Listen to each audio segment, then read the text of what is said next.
November 8, 1519. A 15-year-old girl crosses the causeway into Tenochtitlan, 200,000 souls, the largest city in the Americas. She's been selected, not for honor, not for glory, for the emperor's pleasure houses, where over 1,000 women serve a man who believes his seed is divine. This is her last sunrise as herself. If this hooked you, you're in the right place.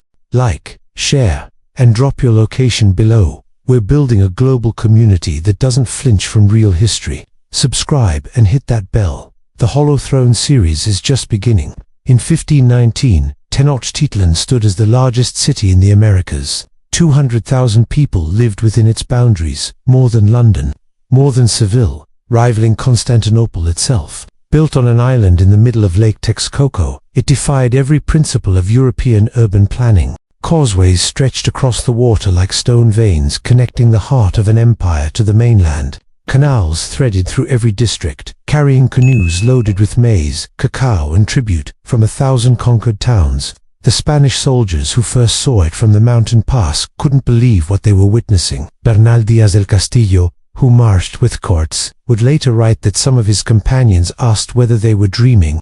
The city gleamed white and red under the highland sun. The Templo Mayor rose 70 meters above the central plaza, its twin shrines dedicated to Huitzilopochtli, god of war, and Tlaloc, god of rain. Fresh blood still darkened the steps from the morning's sacrifices. This was the capital Moctezuma, the second inherited in 1502, when he became the 9th Huey Tlatoani, the speaker, the supreme ruler whose word was law and whose person was considered for 18 years, until the Spanish arrival shattered everything. He governed an empire stretching from the Pacific to the Gulf of Mexico, extracting tribute from over 400 city-states. But Tenochtitlan was not merely a political capital. It was a cosmic center, the axis where Earth met heaven and the underworld. Every pyramid, every plaza, every ritual followed a sacred geometry meant to maintain universal balance. And at the center of this theological architecture stood Moctezuma himself, not just a king, but a living conduit between mortals and gods. The Aztec worldview held that the universe operated on divine energy called Teotihuacan. This force flowed through everything: blood, breath, fire, water, and human sexuality. Where Europeans saw carnal sin, the Aztecs saw cosmic necessity. Sexual energy, properly channeled through ritual and hierarchy, kept the sun rising, the rains falling, the crops growing. Suppress it, misuse it, or allow chaos in its expression, and the world itself would end. This wasn't metaphor. This was literal theology, enforced through every level of society and reaching its most elaborate expression in the emperor's own practices. But beneath the golden jade, beneath the perfectly ordered canals and the astronomical precision of the temple alignments, a system existed that would shock even the conquistadors who destroyed it. Moctezuma Xocoyotzin was born in 1466, in the year the Aztecs called Tenochtitlan rabbit. The priests read the omens immediately. 1 rabbit years were associated with drunkenness, instability, and the potential for catastrophic change. It was not an auspicious beginning for a boy who would one day rule an empire. Unlike his brothers who trained as warriors in the Telpochacali, the common military schools, young Moctezuma was sent to the Comacacta, the elite institution reserved for nobility and future priests. Here, the sons of the ruling class learned not just statecraft and warfare, but the intricate theological framework that governed Aztec civilization. They studied the sacred calendars, the ritual cycles, the precise requirements for sacrifice and ceremony. They learned that rulers were not merely political authorities, but cosmic actors whose every action rippled through the universe. The curriculum included what the Aztecs called the sacred sciences of sexuality.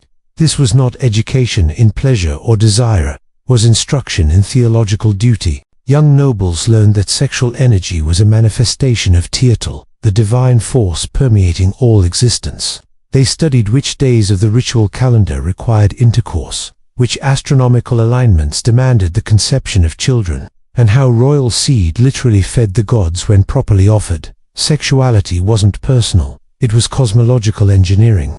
Moctezuma proved an exceptional student, drawn more to religious prophecy than martial glory. He became fixated on the ancient predictions that haunted Aztec theology. The god Quetzalcoatl, the feathered serpent, had been driven from the Toltec kingdom centuries before. Legend held he would return in a year called Seacatl Reed to reclaim his throne. Moctezuma calculated the cycles obsessively. One reed would fall in 1519. By the time he became Huitlatawani in 1502 at age 35, Moctezuma had developed a personality marked by intense religiosity and creeping fatalism. He multiplied the sacrifices, expanded the temples, and strictly enforced ritual purity laws. He believed utterly in his role as the intermediary between humanity and the divine. His sexuality, his children, his every intimate act all served the cosmic balance. He was 17 years away from meeting pale-skinned strangers who arrived from the east in the exact year the prophecies predicted. When Moctezuma II ascended to power in 1502, his coronation included rituals that would have been incomprehensible to European monarchs. After the formal investiture, after the piercing of his nose for the turquoise ornament that marked supreme rulership, came the theological consummation. Moctezuma engaged in ritual intercourse with priestesses who represented the goddesses themselves, physical women serving as earthly vessels for divine feminine power.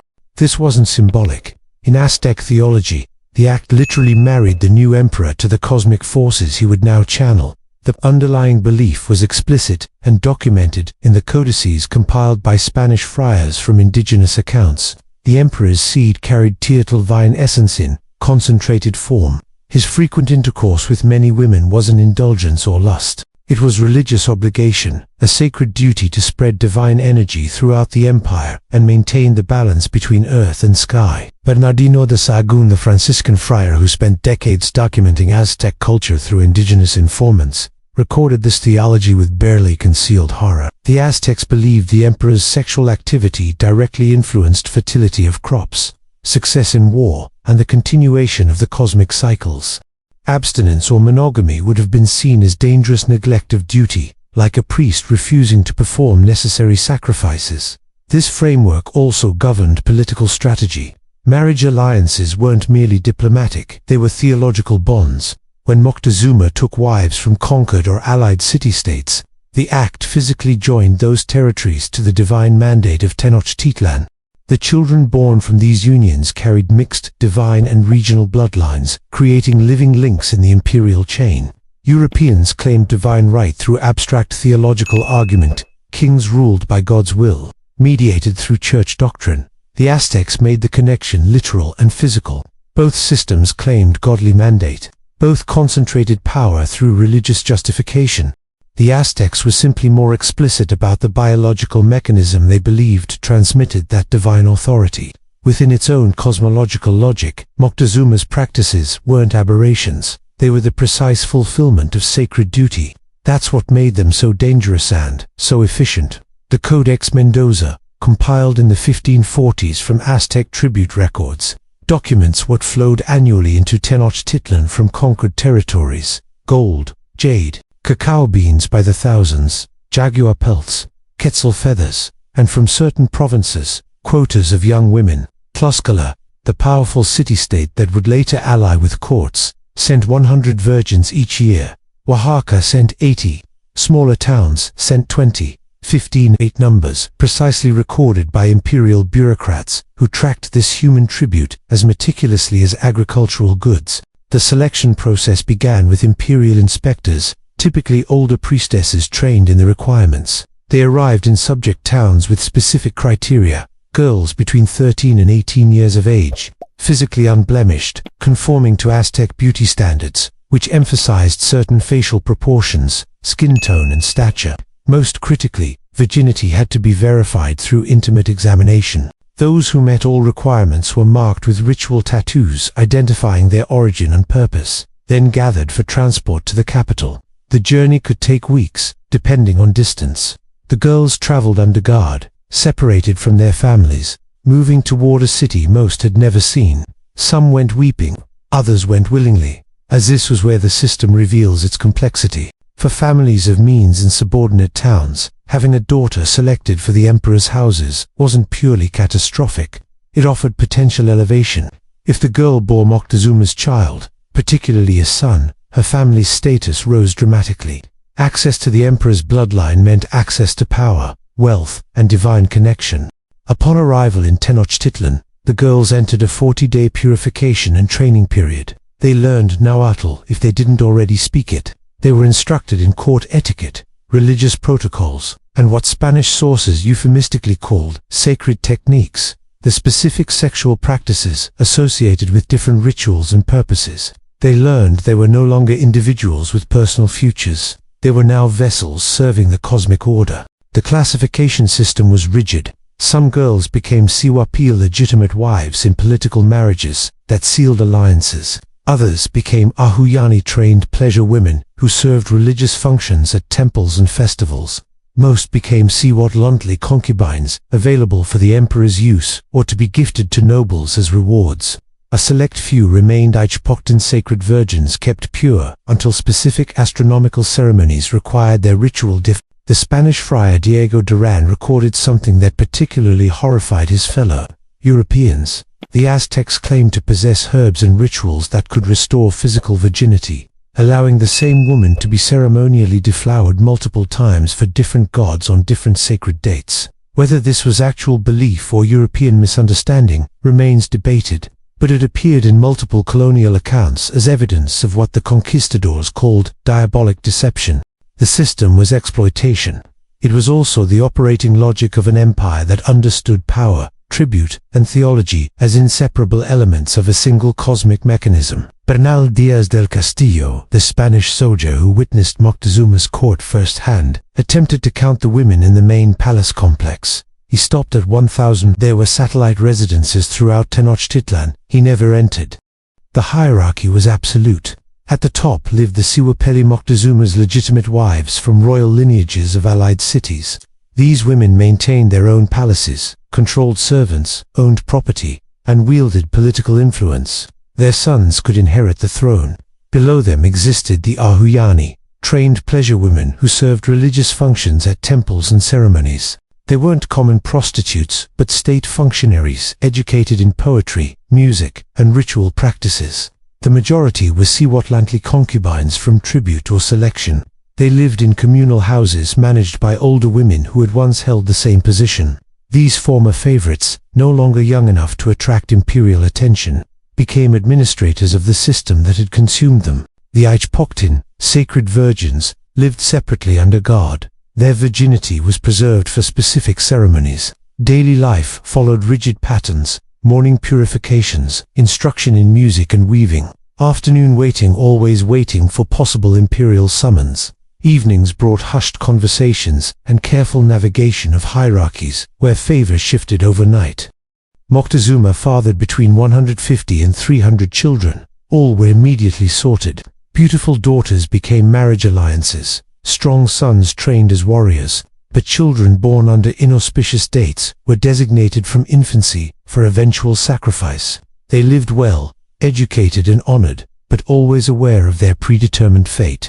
The whispered fears were universal: being forgotten, bearing a child marked for death, or bearing no child at all. The Ahuyani were not prostitutes in any European sense. They were theological functionaries whose sexual service occurred within strict ritual parameters. They maintained residences near major temples, participated in festival processions, and performed what the Aztecs considered essential cosmic maintenance through their bodies. Before military campaigns, warriors visited the Ahuyanim to receive what was believed to be a transfer of divine energy through ritual intercourse.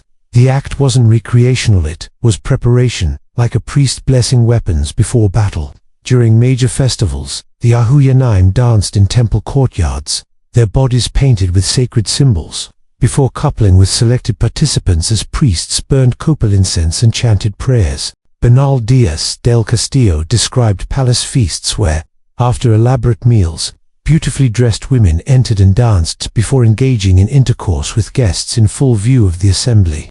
Moctezuma watched from his throne, occasionally participating.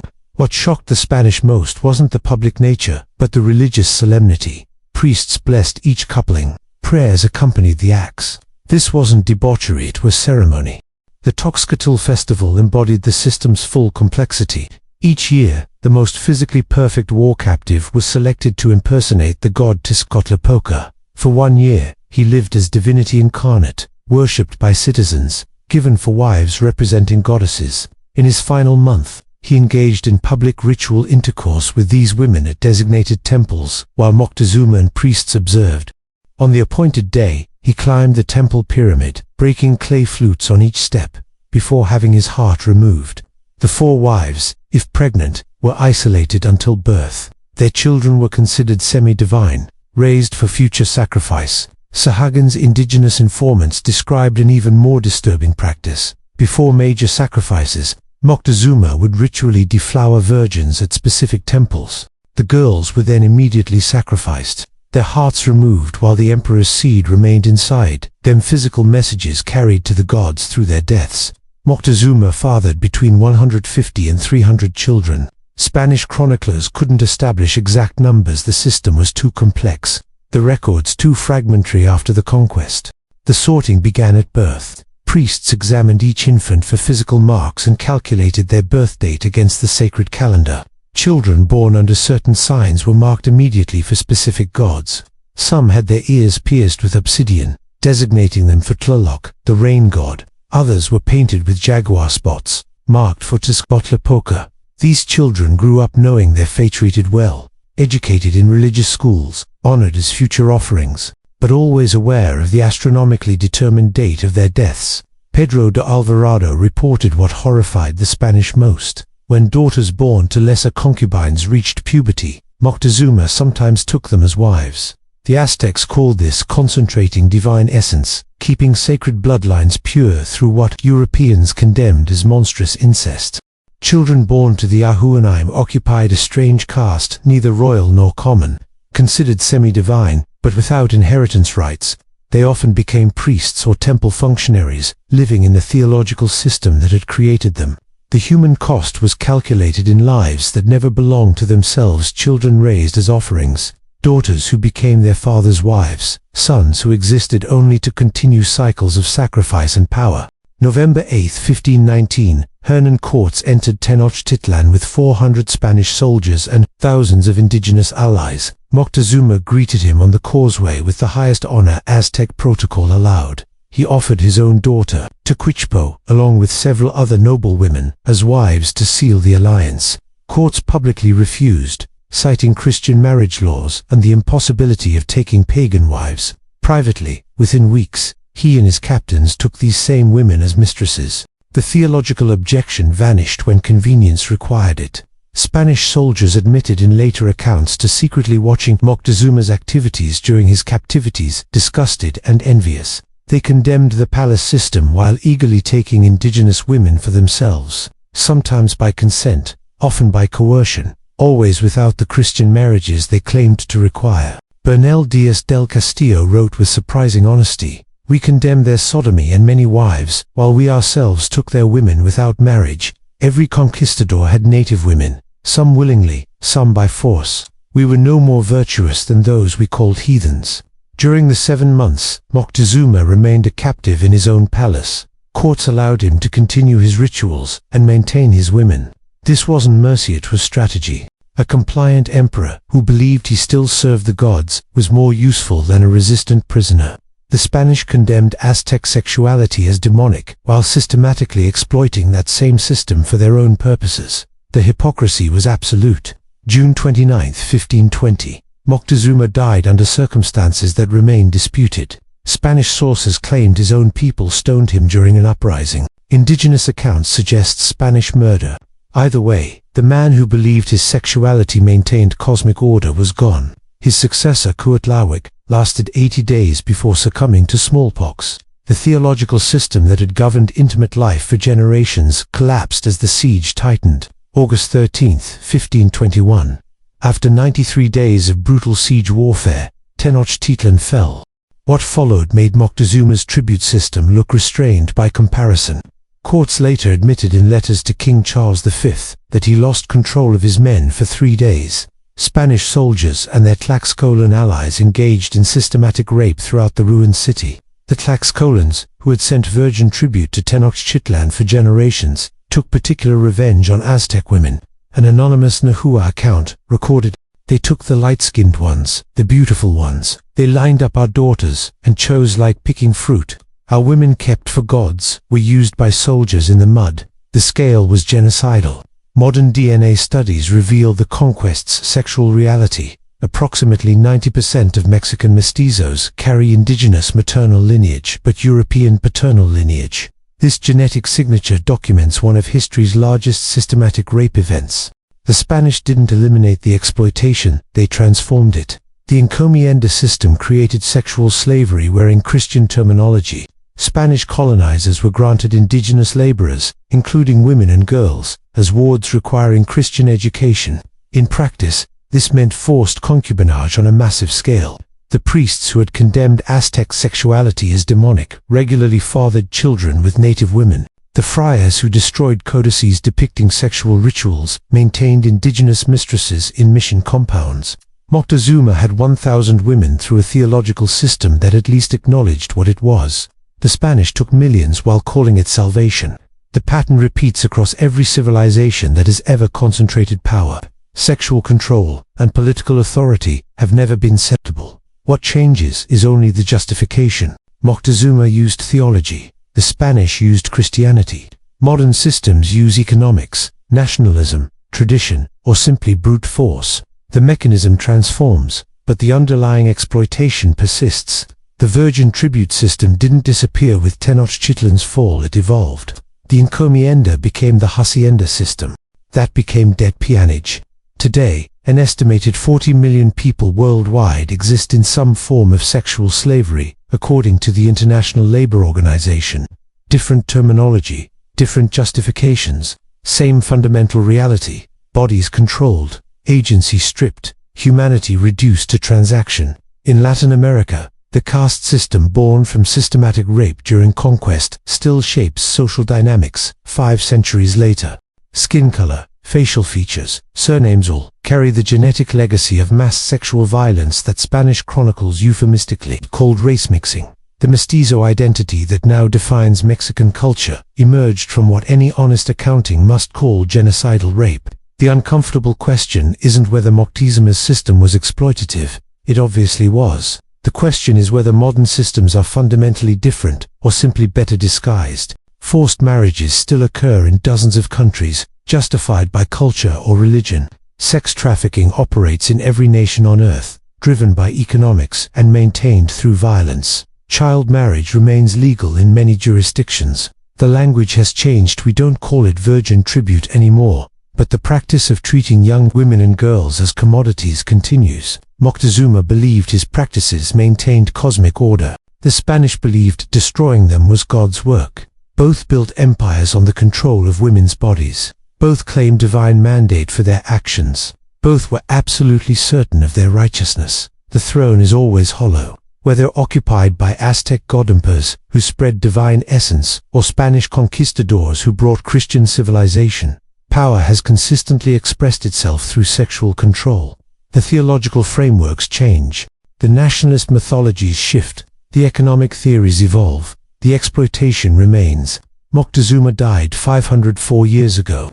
The systems he and his conquerors embodied didn't. They're still here, operating under different names, justified by different ideologies, but serving the same function they always have, concentrating power through the control of human bodies. Look around. The throne is still hollow. We've just gotten better at not seeing it. The throne is always hollow. Whether filled by Aztec god emperors or Spanish conquistadors, power expresses itself through sexual control. Moctezuma died 504 years ago. The systems he and his conquerors embodied didn't. Look around. They're still here, just wearing different masks.